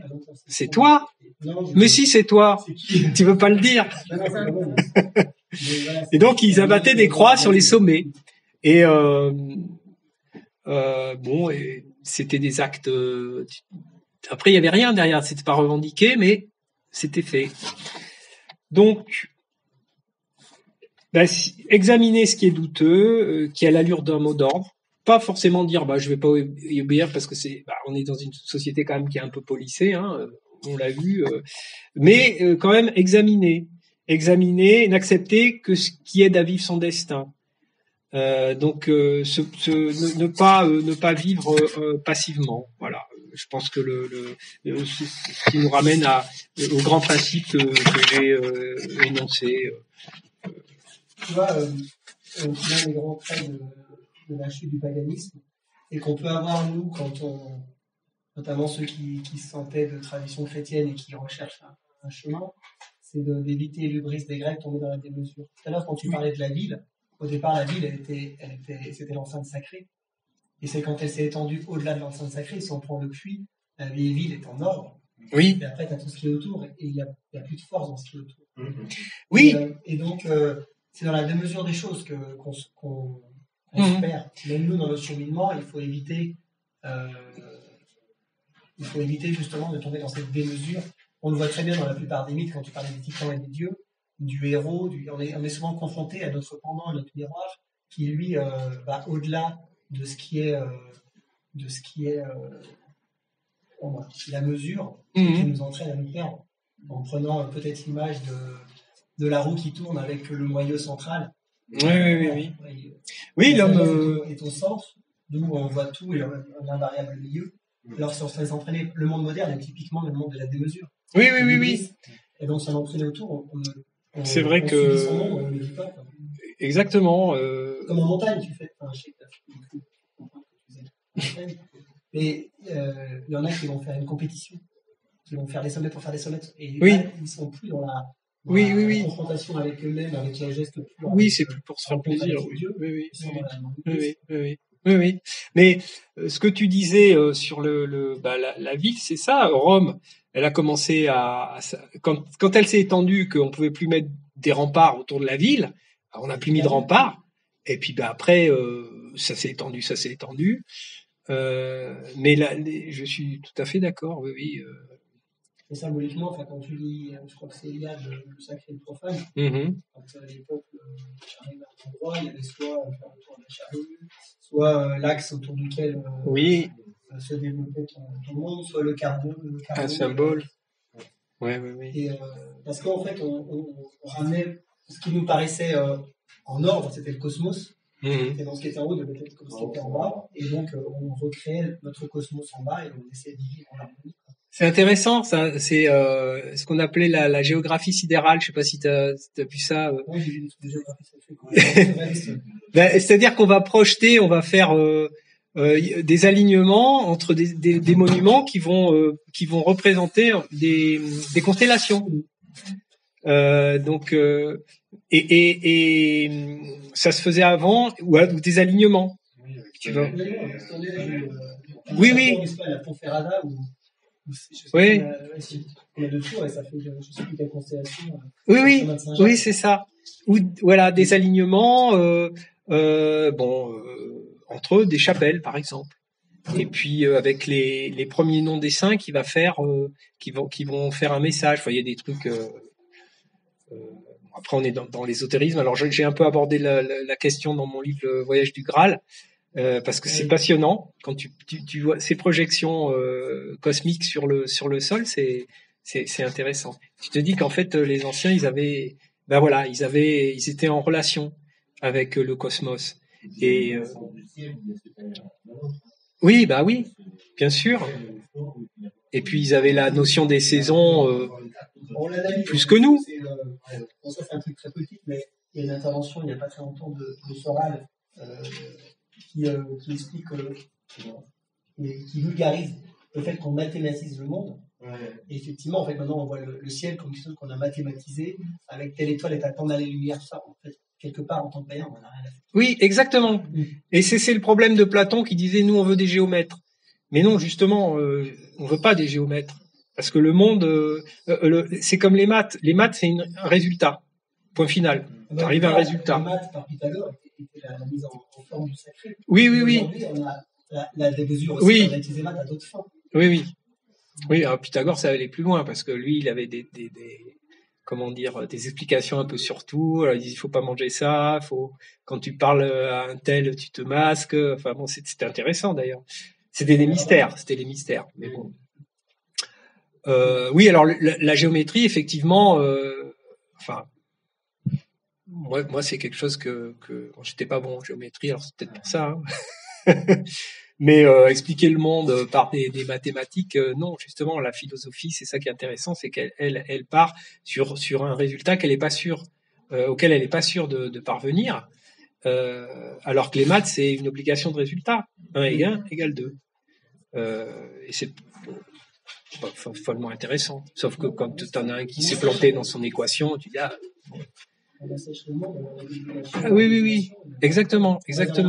Oui. Alors, c'est pareil, l'économie, c'est ça. Enfin, toutes ces lois où on voudrait trouver des choses parfaites. Oui, tout à fait. On l'applique à l'humain. Avec la pandémie aujourd'hui, le temps de pourcentage de vaccins, ça fait tant de mecs en pourcentage. Ça fait tant de contamination en moins. Ça, là au moins, Enfin, là, on retrouve sur l'universalisme. Oui. Oui. Oui.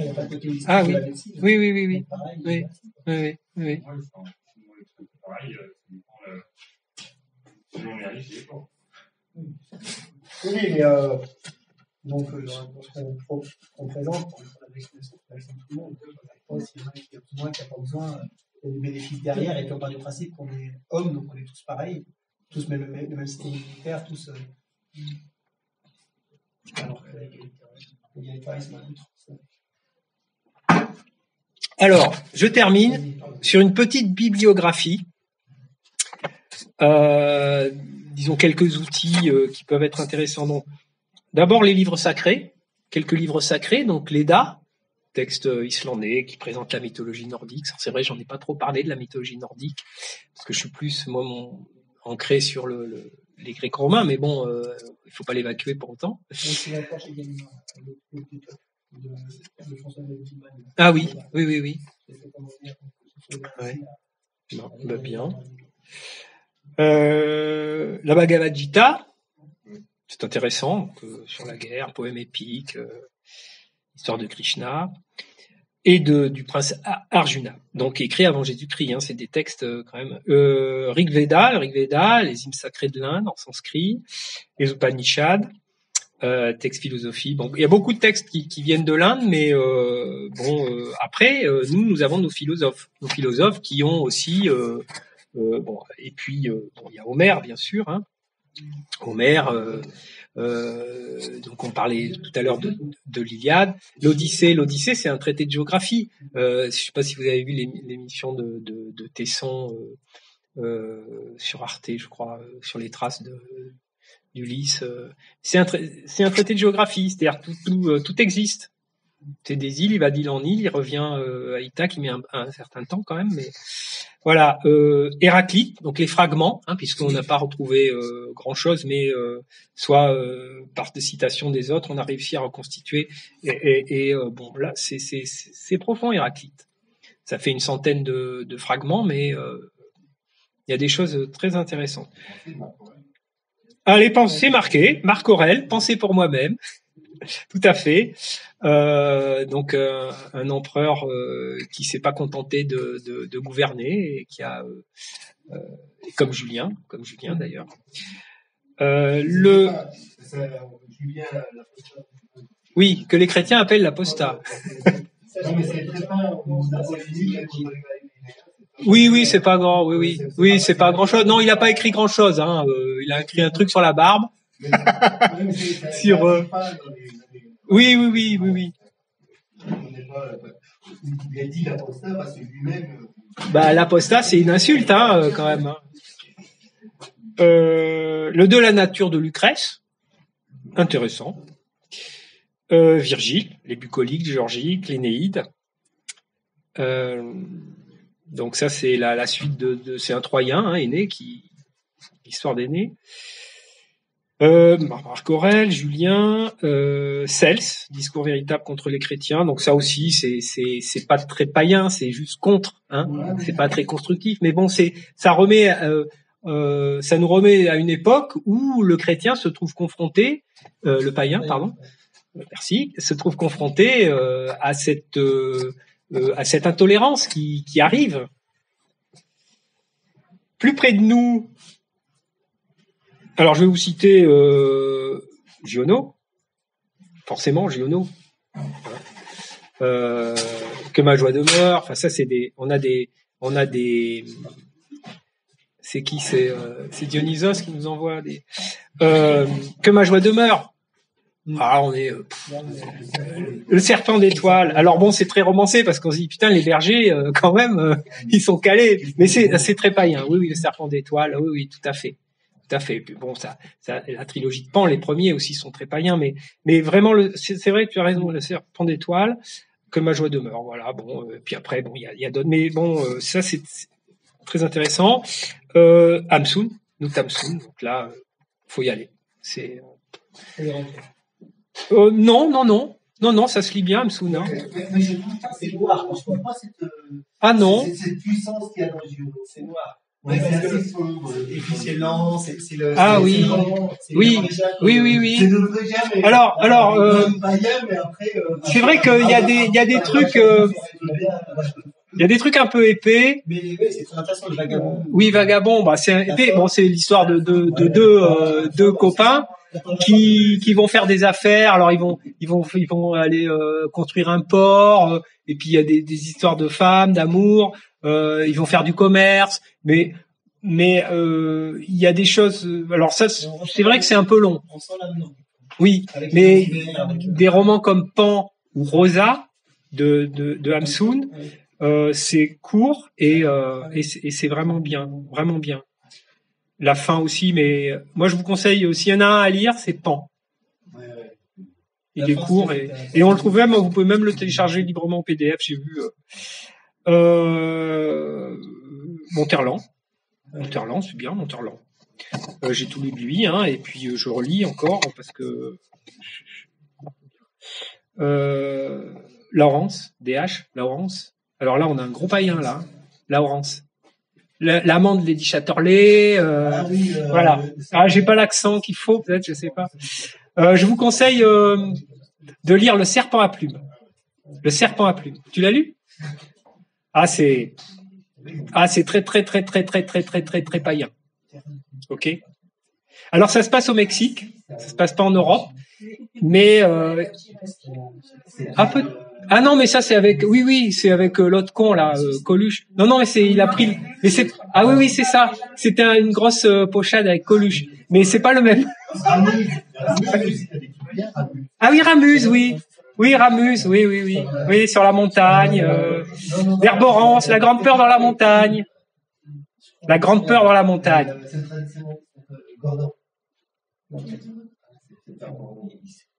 Qui donc? Ah bon, d'accord. Sioran. Il y a des passages, bon, c'est pas toujours très clair, hein, ce qu'il dit. Des fois, il comprend pas, hein, et même lui, il se relie, du coup. Mais c'est remarquable. Sioran, il arrive à 30 ans, il sait pas trop parler français, mais c'est un immigré, hein. Il arrive et il dit je vais m'intégrer et puis je vais commencer par traduire Mallarmé en roumain, pardon. Bon là il a dit c'est un peu dur. Et puis après il a lu les moralistes et puis il a écrit en français, il s'est mis à écrire en français et il fait pas, enfin c'est un type qui écrit le français mieux que personne, enfin qui a écrit le français. Mircea Eliade. Toujours copain de Sioran, hein, avec Ionesco, c'était la trilogie des Roumains en France. Mircea Eliade, ouais, c'est bien. Et puis il est pas très aimé par le politiquement correct, donc c'est bien. C'est pas une référence qui est Dumézil encore un petit peu, mais Eliade, on l'aime pas trop. Oui, c'est vrai. C'est moins, j'accroche moins, hein. Dumézil, c'est Audry, quoi, hein. Là, on est dans les trucs, bah non, mais c'est, et on se dit, mais il arrive à se renouveler, alors il nous parle de ses racines, non, mais c'est bon. Là, pourtant, j'ai eu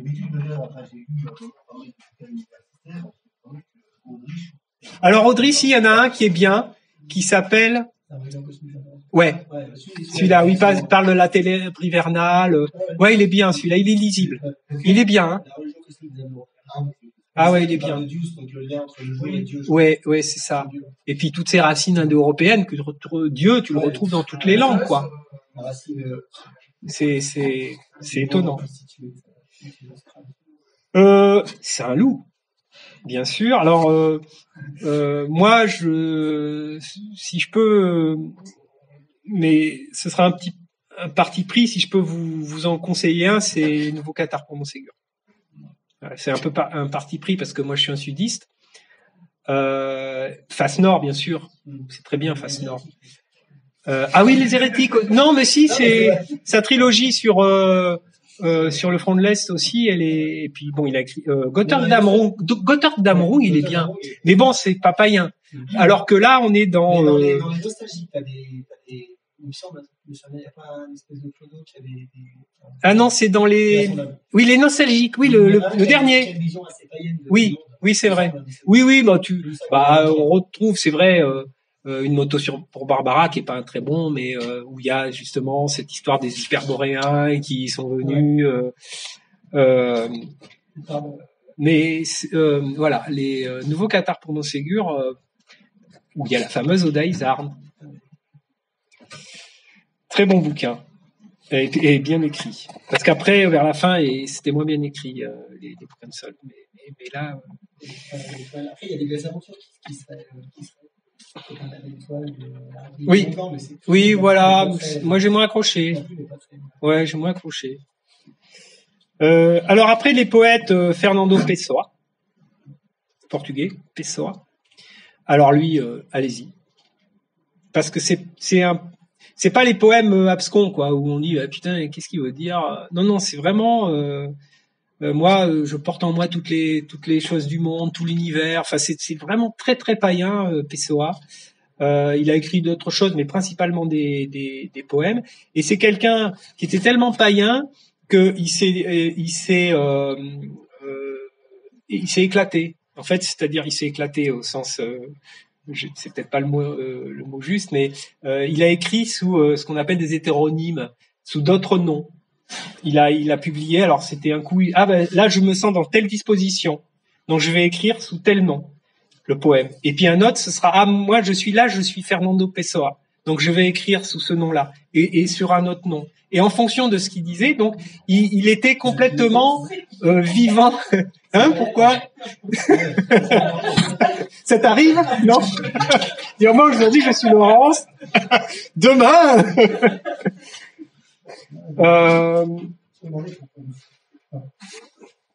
Stéphane Georges, très très difficile à trouver, mais il y a un ou deux. J'ai trouvé une traduction, c'est intéressant aussi. Mais bon, difficile. Hölderlin. Oui, alors voilà, je vais en parler. Ensuite, Nietzsche. Hein, bien sûr, j'allais pas l'oublier. Donc Zarathustra, l'Antéchrist. Ne commencez pas par Zarathustra, hein, surtout. Mais Zarathustra, c'est le 5e évangile des païens. Enfin, c'est le 5e évangile. Et c'est le premier évangile des païens, on va dire ça. Il y a des paraboles. Zarathustra, c'est le Christ. Enfin, c'est Zoroastre, mais et il descend de la montagne pour essayer d'éduquer d'apprendre à la populace à être des surhommes. Mais bon, il s'aperçoit que ça marche pas comme ça. Et donc, voilà. Mais c'est vraiment croustillant. Alors il y a une traduction de Robert Dain. Il y a une traduction de Robert Dain qui est difficile à trouver, mais voilà. Mais il faudrait. Mais elle est bien, avec des notes. Mais voilà, le problème avec Zarathustra, c'est que vous avez 4 ou 5 traducteurs. Alors il y en a un, il a essayé de restituer l'aspect poétique, mais ça perd du sens. Enfin, c'est pas toujours évident. Mais il faut quand même s'apprivoiser Nietzsche avant d'attaquer Zarathustra. Donc peut-être pas l'Antéchrist parce que, ou alors là, si vous voulez vraiment bouffer du chrétien, là, l'Antéchrist ça défoule. Mais Crépuscule des idoles, voilà, par exemple, ça c'est très bien. Crépuscule des idoles, bon début. Après il y a après c'est un peu plus épais, Aurore, généalogie de la morale, parle de la bien et mal. Mais tout est à lire, hein. Et Exiomo qui est facile à lire et qui présente en fait Nietzsche, Nietzsche se présente modestement. Voici l'homme, c'est moi. Bon. Après, alors on parlait de syncrétisme. Il y a 2 auteurs que j'aime bien et donc ils sont à cheval entre le christianisme et le paganisme. C'est Henri Vincenot, dont Pierre Vial, un païen convaincu, il a fait une biographie de Saint-Loup, mais de Vincenot aussi. Vincenot, c'est très intéressant. Lisez les Étoiles de Compostelle, vous allez comprendre que derrière les cathédrales, il y a les druides, il y a les Celtes, il y a tout ce qu'on veut, mais c'est romancé, mais c'est intéressant. Oui, le pape des escargots. Oui.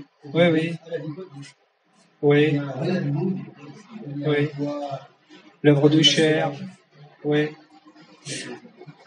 C'est bien. Vous avez lu Vincenot ici? Tout le monde? Bon.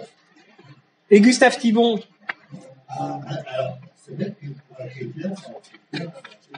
Ouais, c'est intéressant aussi. Parce que il a un peu le côté de Pascal. Pascal doutait, en fait. Voilà. Pascal, on peut aussi le lire, mais bon, lui, il essayait de se convaincre qu'il était chrétien, mais il doutait, hein.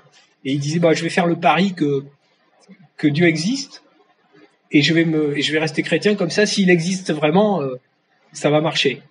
Bon, mais il doutait quand même. Oui, c'est ça. Il est très bien celui-là aussi, je l'ai lu. Bon, j'ai pas tout lu de lui, mais ce que j'en ai lu, c'est vraiment intéressant. Parce que il faut pas nier que. Alors, c'est vrai qu'on pourrait dire, je pourrais vous dire, bon écoutez, vous faites un feu, vous vous habillez en druide là, en blanc, et puis vous allez chanter, et puis on sera des bons païens. Mais c'est pas forcé, hein. Comme vous disiez, chacun vit son paganisme à sa porte, et on peut aussi s'intéresser à certains aspects du christianisme qui ont conservé des aspects païens. C'est comme on dit, en Inde, c'est ce que disait Danielou, il disait, il y a ou Guénon avec l'islam, mais lui je pense qu'il se plantait un peu, ou Danielou qui disait en Inde, on a gardé des éléments de notre tradition primordiale qu'on a perdu, il faut aller les retrouver là-bas. Comment? Oui, Savitri Devi, alors elle est un petit peu sulfureuse, mais bon, on la lit moins que Danielou, encore que Danielou, on le lit pas trop. Mais Danielou a fait un bouquin qui est difficile à trouver aussi, malheureusement, qui s'appelle Shiva et Dionysos. Il fait un rapprochement entre les deux dieux. Parce qu'on n'a pas beaucoup écrit sur Dionysos, en fait. Si vous regardez, c'est difficile de trouver des écrits, c'est un peu flou. Et Danielou s'intéressait à ça. À Mitra aussi. Il s'intéressait à Mitra, Danielou. Donc Alain Danielou, pas Jean l'évêque, c'était son frère, mais lui, Alain Danielou, il était plus dans la musique, l'homosexualité aussi, hein, puisqu'il était plutôt aussi là-dedans, et puis toutes les religions primordiales. Donc mes livres qui pourraient éventuellement vous intéresser, à la recherche des dieux, qui est un recueil de textes, hein, principalement qui ont paru ici et là. Esprit du monde, c'est des textes qui sont mis en perspective avec des œuvres d'art, et j'aborde un petit peu tout. Mais c'est l'aspect païen quand même dedans. Et le voyage du Graal, qui est une suite de périples où on se situe aussi entre la chrétienté et le paganisme, mais il y a un Graal païen. Et c'est ce qu'on retrouve justement. Alors toujours dans Saint-Loup, et ça c'est intéressant parce que tous les épisodes avec le fauconnier et avec les tables qui sont évacuées de Berlin, les tables d'écriture enchevêtrée qui recevraient, dans lesquelles seraient gravées les lois païennes. Hein, il y avait les 12 lois de Rome, mais ça c'était encore plus. Voilà, et après qui sont déposées dans un glacier. Voilà, et après il faut aller. Alors on retrouve ça dans Gotthard d'Amrou, dans les nostalgiques. Oui, à la fin, il me semble. Et puis et dans Nouveau Cathare pour Montségur, il est question de ça aussi. Il est question de ça aussi. Bon, alors c'est comme certainement que Saint-Loup, il a mythifié pas mal de choses, hein, mais c'est pas inintéressant non plus. J'avais rencontré quelqu'un qui en avait parlé avec lui, qui a dit en fait il faut laisser des mythes à la Exactement. européenne qui a subi la chute et la défaite. Il faut lui créer des mythes pour qu'elle se reconstruise. Oui. Il aurait dû faire des mythes en 2040 parce que nous en 2000 quand on n'a pas trouvé les tables, on s'est dit merde, je crois qu'on Oui. Oui, si tu permets, je me permets juste un petit précision là. Au début, tu parlais de mythe. Le mythe, c'est le concept. C'est pas la même lecture. La concept, ça veut dire qu'il est heuristique et explicatif. Ce n'est pas le mythe. Oui, alors c'est pas un concept, c'est oui, mais on conceptualise quand même. Le mythe conceptualise quand même des mœurs, des choses humaines. D'accord, c'est une façon de les projeter. Le Dieu, il a en lui, c'est des concepts. Enfin, moi je pense que le terme n'est pas usurpé. Maintenant, des archétypes, oui, pourquoi pas. Mais le mythe, c'est très vaste. C'est très vaste. Ah oui.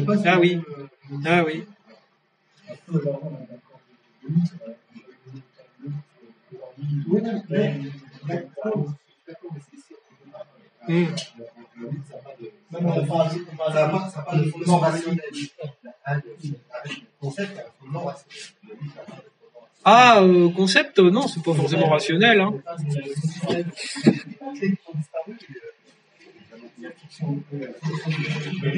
Un concept peut varier. Alors, c'est vrai que les mythes, on les a toujours. Oedipe, Sisyphe, enfin, bon, c'est des choses qu'on a encore aujourd'hui.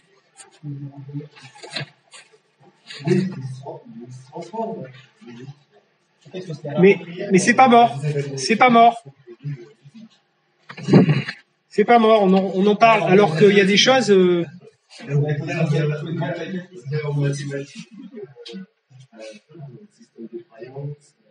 y a plein de mots dans la. Alors j'aurais dû les noter, hein, mais dans le langage qui viennent du mythe. Alors je termine sur les traditions d'Europe. Donc recueil des exemplaires du bulletin Grèce Tradition. Alors c'était tapé à la machine, mais c'est avec, je pense qu'il y avait des collages, il n'y avait pas de la mise en page avec de la PAO, hein, mais c'est très bien fait et présenté par Alain de Benoît dans la collection de Labyrinthe. C'est bien fait, avec sur les fêtes, les traditions d'Europe. Je sais pas si on le trouve encore, mais déjà c'était une réédition, Labyrinthe. Ah, tu l'as, ben voilà, faut bien acheter alors. Le dictionnaire des mythologies indo-européennes de Jean Vertemont, faits et documents, très bien fait ça, avec des annexes, des calendriers, des correspondances, dictionnaire des mythologies indo-européennes, Jean Vertemont, c'est un livre bleu grand format comme ça. Ah oui, c'est vraiment bien. Hein. Et donc lui, c'est par ordre alphabétique, quoi. Et puis à la fin, il y a des annexes vraiment intéressantes. Et last but not least, anthologie païenne de Pierre Vial aux éditions de La Forêt. Alors il y a des poèmes, il y a des choses. Enfin, c'est une belle anthologie. Après il y a eu Païen aussi aux éditions de La Forêt avec des illustrations, mais anthologie païenne c'est vraiment bien.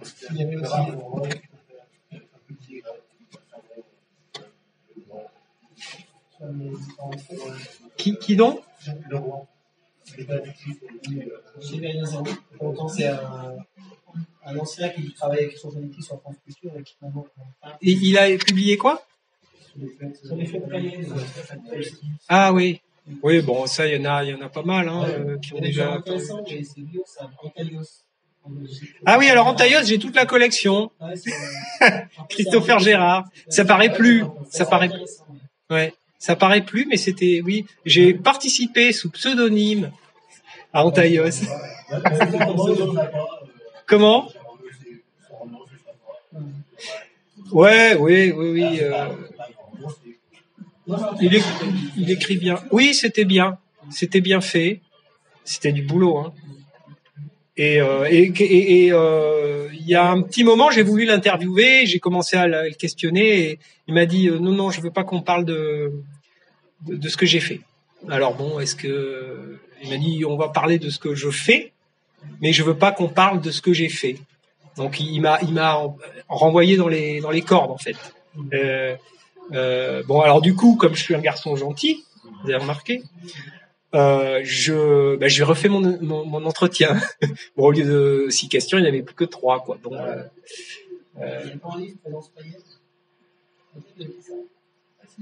si, alors oui, mais Présence païenne, c'est une longue histoire parce que c'est un petit fascicule que tu as d'ailleurs.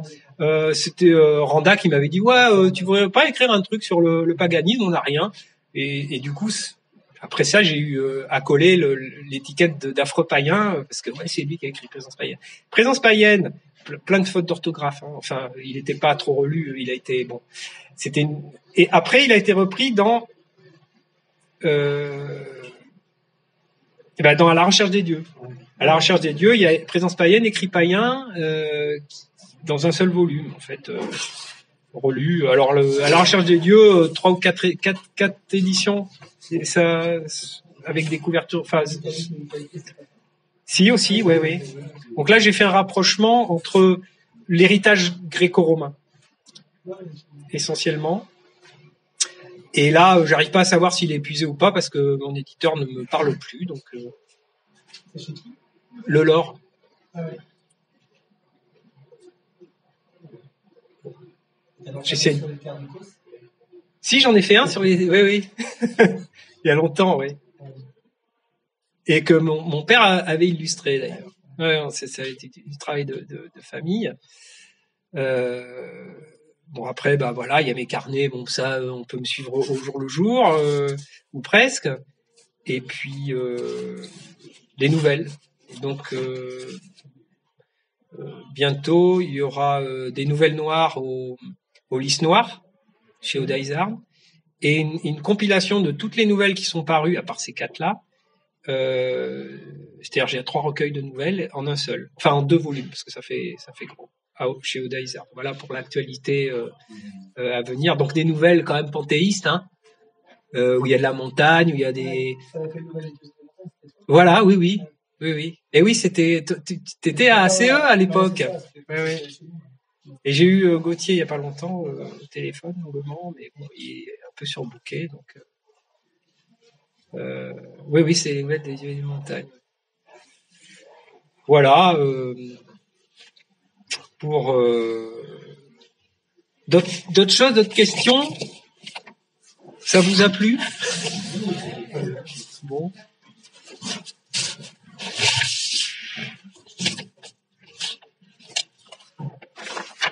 Alors.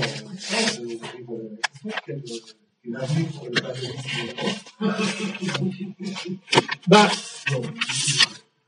tu sais, tu connais l'histoire du sultan qui se retrouve en prison et puis ils ont rien à manger avec sa femme, ils ont froid, ils ont rien à manger.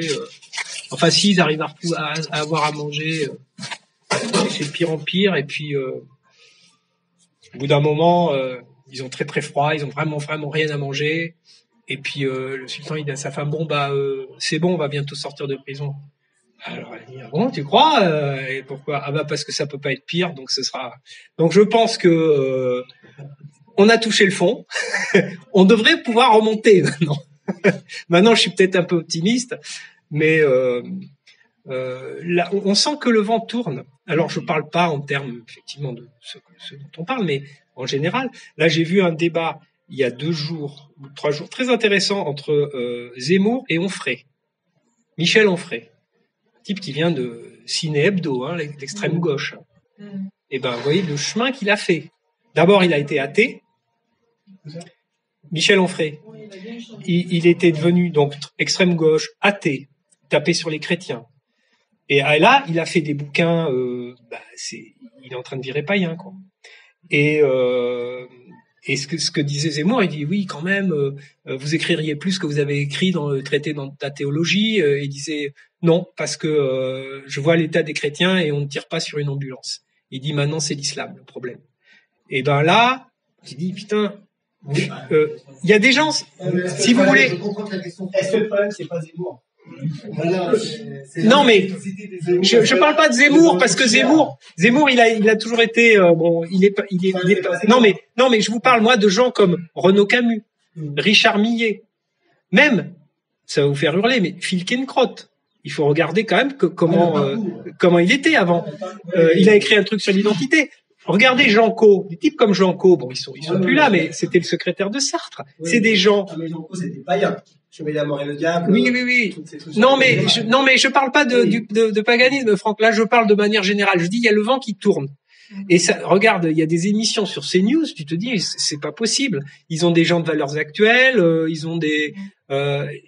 Tu te dis, il y a quelque chose qui est en train de se passer là, parce qu'ils font de l'audience. Alors bien sûr, hein, il y a rien de gratuit, mais quelque chose qui se passe. T'as de l'audience. Onfray, putain, tu te dis, il a fait son chemin, quoi. Moi, ça me. Oui, ça fait un. Ouais, mais est-ce qu'il déjà eu sur un domaine politique? Oui, c'est pas la première fois. C'est pas la première fois. Sur qui c'était fait après alors. Parce que le problème, c'est que moi j'aime bien qu'on parle du principe que quelqu'un qui était très universaliste a viré sa cutie, surtout en ce moment. sa cutie et puis tape sur l'islam, mais est-ce que l'islam c'est pas la conséquence? Parce que Oui, moi je parle de l'islam, mais bon. Oui, parce que le problème c'est que le paganisme, tu l'as, c'est si tu prends tes distances avec tous les monothéismes. Oui, tant qu'à faire. Dans l'ère actuelle, Golden Daniel ne me semble pas super. Ah non, mais attends, moi j'ai parlé, c'est un exemple. C'est un exemple. Moi je cautionne pas valeurs actuelles. Hein. De Onfray. Oui. Eh bien, moi j'ai pas lu Sagesse, mais je vais le lire. Mais même Décadence, je crois que c'est très intéressant. Bon, ce mec-là, il sort 3 livres par mois. Hein. Mais il fait que ça, par contre. Hein. Il mange pas, il baisse pas, il dort pas. Hein. Il fait Michel Onfray. Il écrit que des livres. Voilà. Il vient en France, non? Bah oui. Bah il a mon âge. Il a mon âge. Non mais ouais, après il y a aussi il y a tout un mouvement un peu qui est plutôt paganisme naturaliste, déifier la nature mais en tant que Gaïa, oui. en enlevant presque l'homme. Ah oui. Ouais, et du coup c'est aussi ou les spécistes là, les trucs comment ils s'appellent une autre chute. Oui, ah bah oui. Bah oui. Ah oui, oui. Non, il faut qu'il y ait une dimension sacrée. Là, elle n'y est pas. S'appuyer sur les archétypes parce que les archétypes nous donnent la voie à suivre. À la limite, ou, oui. En essayant de. Je crois qu'en Grèce, bon, en Islande, oui, une religion, panthéiste. Oui, la religion native. Religion native. Et puis en Grèce aussi. Oui. Oui. Mais bon, le problème du paganisme, c'est que t'auras pas de pape, t'auras pas d'église, t'auras pas de livre. C'est beaucoup de choses. C'est ça où c'est compliqué derrière le fait de la reconnaître comme religion. Est-ce que c'est pas la travestir puisque mais oui.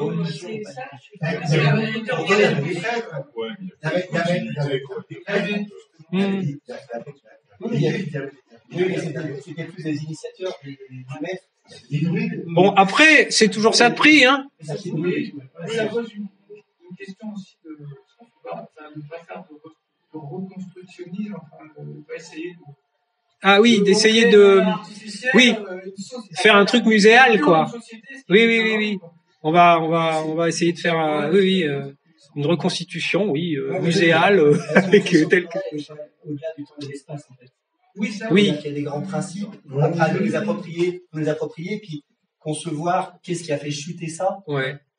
Et puis se détacher de ça, enfin de ce qui a fait chuter. On sait, enfin dans toutes les traditions, quand on nous parle, alors moi je suis assez attaché à la théorie des 4 âges. On nous explique tout le temps que, en fait, à la fin, le retour de l'âge d'or, il peut se faire en une fraction de seconde, il se fait à chaque instant de notre vie si on est aligné. Et puis, je ne sais plus quel empereur romain disait vite à vie comme si chaque instant. Marc Aurèle. C'était le dernier. Marc Aurèle. Oui. C'était le dernier. Parce qu'il faut qu'on pose l'acte pur et parfait à chaque instant de notre vie. Oui. Et cet acte pur, c'est un acte qui est détaché et qui est au plus près de l'acte divin, parce qu'on aime, peut-être contrairement aux chrétiens ou aux religions monothéistes qui projettent le divin en dehors du monde, il est partout, il est en nous. Oui, exact. Et alors peut-être pas dans. Si on est à l'écoute. Peut-être pas dans tous les peuples du monde, parce qu'on a quand même des attributs physiques qui font alors moi, on a une psyché qui fait que mais même au niveau racial, on a l'attribut de la lumière, on a l'attribut du ciel, on a l'attribut du soleil, avec les yeux. Donc, on n'est pas des nomades, enfin pas trop. On est des nomades et on est peut-être porteurs de lumière plus que de peuples qui sont tectoniens et qui n'ont pas cette dimension verticale. Oui. Les animistes. Oui. Bah, c'est l'histoire de notre civilisation qui est peut-être moins égale que les autres, comme pour parler par comme Orwell. Mais voilà. Non, mais comme Orwell qui disait, il y en a qui sont moins égaux que les autres. Ils sont tous égaux, mais il y en a qui sont quand même moins égaux que les autres. Donc nous, on est peut-être, puisqu'on peut pas dire qu'il y a une supériorité, on va dire que il y a une singularité et qui est pas très reconnue, bien sûr, parce que des fois on s'en excuse, hein, mais attention, on est attaqué nous. Bah oui, c'est-à-dire que quand tu aimes ton pays, tu te fais ta culture, enfin, tu te le fais reprocher par tes semblables. C'est quand même aberrant, quoi. Ouais, c'est vrai. Et puis, notre paganisme, il est quand même lié au fait qu'on vit dans des zones tempérées. On est marqué par les saisons, on est marqué par le jour, par le fait de se projeter, de faire des récoltes, contrairement à des zones tropicales où chaque jour est égal, Oui. ou des zones désertiques où c'est la nuit c'est Jung qui développe, où en fait c'est la nuit qu'on peut vivre, la journée, le soleil est mortel. Donc la nuit, c'est-à-dire la fourberie, le mensonge. Moi, j'ai parlé plusieurs fois avec des protestants, ou avec parfois une fois avec un dame avec un juif marocain, qui disait que en fait l'important ce n'est pas de suivre les préceptes de Dieu, c'est qu'en fait les autres, si on ne les suit pas, les autres ne le sachent pas. Ouais. Ah. Les protestants sur le plateau ardéchois. Oui, d'accord. Qui sont des darbistes, des purs, qui disent bon bah nous on n'a pas le droit d'arrêter. Enfin, non. Moi j'en ai dans un placard. Oui. Mais il faut pas. Oui. Et ça c'est. C'est l'islamiste qui va boire sa bière, mais il faut pas. C'est typiquement le moment du Ramadan. En fait, le jour, quand tu es visible, tu respectes les préceptes. Oui. Par contre, la nuit, quand le jour, là, tu as le droit de boire, de manger. Oui. D'ailleurs, c'est drôle. Alors nous, c'est par rapport à l'extérieur. Nous, c'est parce qu'en réalité, il y a des enquêtes qui montrent, c'est très drôle, que pendant la période de Ramadan, qui sont une période de jeûne, ils sont tous de la prise de peau. Ah oui, non, mais. Mais oui, mais parce que c'est très mauvais. C'est très mauvais ce qu'ils font. C'est pas bon. C'est pas bon. Ils bouffent rien de la journée, le soir ils s'empiffrent, mais ils s'empiffrent vraiment. Et l'organisme il aime pas, quoi. Et la consommation pendant la période de Ramadan, dans les supermarchés, c'est... Oui, mais de toute façon, c'est des peuples, c'est des peuples, ça leur va pas de vivre chez nous, dans cette société de consommation. Ils prennent du poids. Et puis c'est une société, alors sans faire de racisme primaire, mais c'est une société du mensonge et de la fourberie. Le juif marocain avec qui j'ai discuté, qui me disait que bon, Israël n'était pas raciste, lui avait le droit de le dire, mais pour moi, peu importe. À la fin, c'était vendredi soir, on a bu un coup et je lui dis mais c'est Shabbat, et il s'est retourné, il dit mais personne ne le saura. Ah oui, non, mais c'est voilà. typique le comportement du musulman aussi, qui va dire moi je bois la nuit parce que la journée j'ai pas le droit, on me regarde. Ceci dit, le musulman, c'est un peu, c'est pas le soleil. Ah ben oui. Et donc, oui. Et donc nous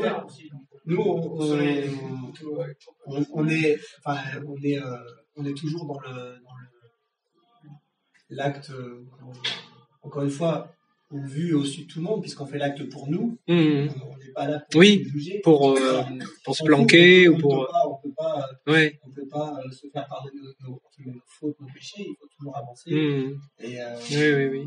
Mais en évitant toujours cette démesure. On a aussi, tu parlais du soleil, on a deux façons de voir le soleil. Après, on revient sur, je crois que c'est là qui le développe dans le monde moderne. Donc, tu as le soleil en tant que polarité et le soleil en tant que cycle des saisons. Le soleil, c'est aussi l'or immuable, l'or non dégradable, vers lequel on doit tendre. Presque on sort de la course du tronc. L'empereur était le soleil polaire. Eh oui. Ça leur montait à la tête. Ah oui. Oui, tout à fait. En fait, c'est le principe. Et puis il y a aussi tout un domaine qu'on ressent beaucoup moins aujourd'hui, mais que les anciens avaient certainement, c'est la différence, le côté multivers, la différence entre le non manifesté et le manifesté. C'est-à-dire que dans notre monde moderne, tout doit être prouvable. Tu vas, ne serait-ce que chez des guérisseurs, dans les sources sacrées. Oui, ça marche. Ah ben oui. On s'en fout. Oui. Mais oui, mais parce que tu le contrôles pas, t'as rien qui va te contrôler de savoir si t'as affaire à du vrai ou un charlatan, parce que ça peut arriver aussi ça. Mais ça nous dépasse. Ouais, c'est ça nous dépasse. C'est accepté comme tel. Ah oui. Tu sais, à la Sabine, voilà, tout ça. Oui. Tu sais que c'est le moment où tu peux avoir contact parce que les différents mondes, on a des membranes qui sont beaucoup plus. Pour quelle raison c'était contact? Oui, et puis bon, t'as des saints, des lieux qui sont réputés pour parce qu'il y a. Ou parce que l'eau et il y a la fontaine de Saint-Régis. Alors je crois que c'est pour la fertiliser, je crois, elle fertilise la source de Saint-Régis à l'Almoé. Il y a des trucs. où tu as des lieux voilà, où il faut te rendre, et puis ils ont certains pouvoirs. Pourquoi pas? Pourquoi pas? Les Espagnols, nous, on en a des sacs buvables et comestibles. C'était milieu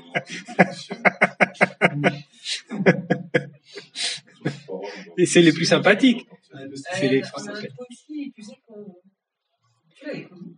Mais vous avez combien? Parce que moi, je sais plus, moi. Et... Non, je crois que c'est Victoria, parce que... Ah, ça me dit quelque chose. Ça me dit... Tu sais, Si, mais toute petite, si.